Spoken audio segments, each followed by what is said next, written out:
Hi, my name is Mr. Sikora, and I'm really excited to share with you my remote learning structure today. I think there's a lot of opportunities and benefits in remote learning that weren't inherent in the regular traditional experience. And even though there's a lot of challenges, I'm excited and hopeful about some of the things I'd like to talk to you about today.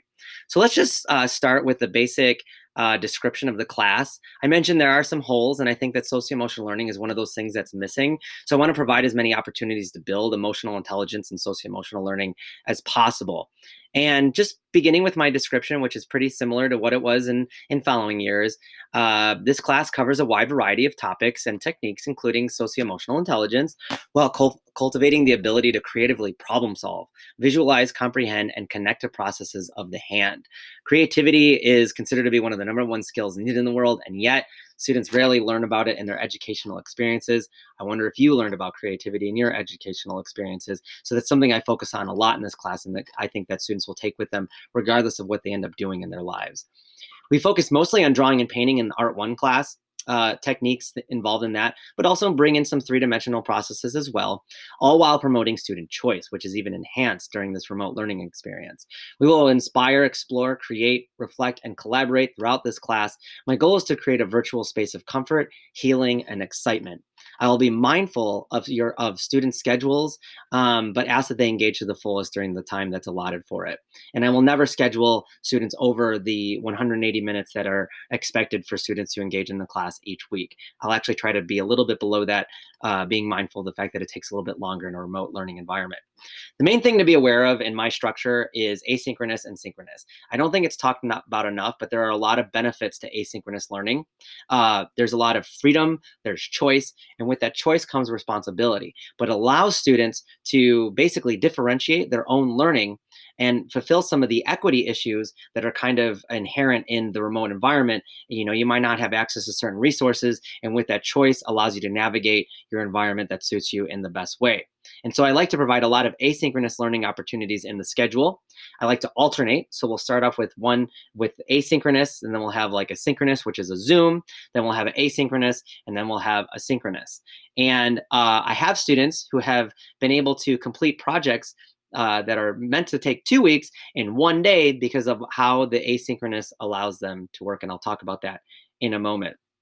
So the basic structure of asynchronous is there are video tutorials and Edpuzzles. I think that Zoom is a terrible place for lecture and instruction. Students struggle to pay attention in the classroom in a traditional world, and they struggle even more in a Zoom when they're staring at a screen for many hours and there's so many distractions. So I don't like to use Zoom as an opportunity for instruction, lecture, processing techniques.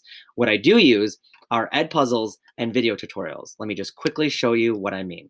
So Edpuzzles are videos where along the way they ask questions. So students answer questions while they're watching a video that I've created that's based on a traditional lecture that I would have been doing in the classroom, but it allows every kid to engage in a way that they didn't get to engage necessarily before. One of my students said during summer school, it forces me to pay attention. And that's kind of the goal with this. So I use Edpuzzles a lot. Usually on Mondays, we start off that way.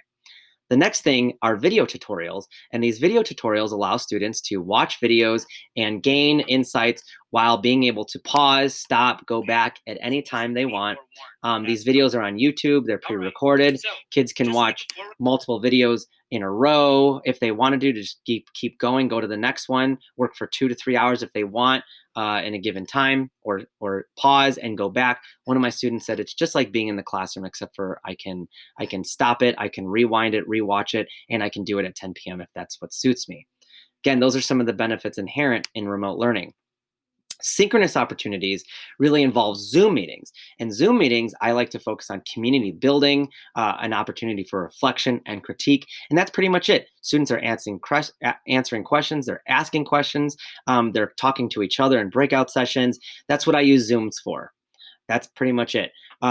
During asynchronous time, though, if we don't have a class, if I don't have a Zoom scheduled, it's asynchronous, it's during a class period, I'm always available to meet one-on-one with students. I've had a lot of great conversations with students who join me via the Zoom link during these times. They ask questions, they show me their artwork. Sometimes 3 students are on at once and we have a conversation. So whenever we're not meeting in a Zoom during a class period, students can join me at that link the Zoom link at any time for open office hours. Um, in my Schoology platform, which I'll just show you, I'll talk a little bit about that in a moment. Again, communication, students are having critiques. They can, one of the things I love about Zoom critiques is they can enter ideas, they can write down in the chat, type in their thoughts and feelings, and I do give credit for students who enter their ideas in the chat. And the best way to reach me is via email anytime. If you want to schedule a meeting, if students want to schedule a meeting one-on-one, they can do that, or they can join me during the asynchronous time. My assessment is largely focused on effort. I think it's the most important thing needed to be successful. I'm a growth mindset teacher, and that students, start at different levels of talent, and their goal is just to get better than they were, but they need to be active in order to grow. So providing effort is really important to me, and that's what I'm mainly assessing when I look at their work. Creativity, the number one skill needed in the world, even though it's rarely taught in our schools. I like to break it down, and therefore it's a focus of my assessments. Contributing during critiques is really important. Helping other students out if they can. Although that's a challenge in the remote learning world. And then a production, like the craftsmanship, the quality of the work, breaking down the elements and principles of design, learning that visual literacy so they can actually become better artists is obviously important. With every project, students will self-assess. My goal is really to to teach metacognition in this environment, because I think that's even more important, that students are taught how to fish rather than to be given the fish, because students need to be able to identify what's not working or working for them more than they did in the environment when I was like watching over them every second and pointing it out for them. So I actually think this is an opportunity for students to kind of grow, and self-assessing their work is really important. And this is my self-assessment points distribution. So basically students are giving themselves the points from 0 to 5. A 5 is considered like AP level work, which is not the goal of an intro level class. Intro level students should actually be hovering around a 3. I want them to be honest. I want them to acknowledge the fact that they're growing and getting better. And if they're at the 5s and everything, they probably don't belong in an intro level class. So going to my Schoology platform, a good place to start is the materials page. It has all the resources, links needed for the class. There's a link to my syllabus, how to turn in work. I like to break it down based on the weeks as well, so students can click on that and they can find the link to an Edpuzzle for that week. They can find the project video sessions that are the project focus for those weeks as well. They're going to turn in their work here. That's the materials section.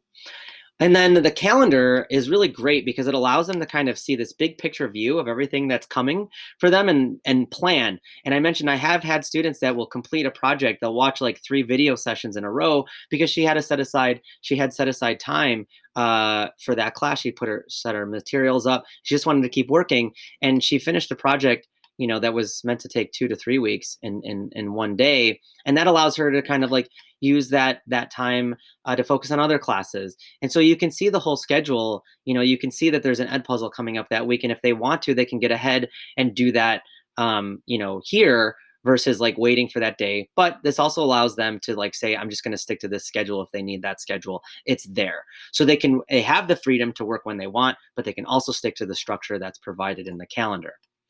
Updates are more for a day-to-day instructions. And so every day by 8 a.m., I will post the day's instructions here.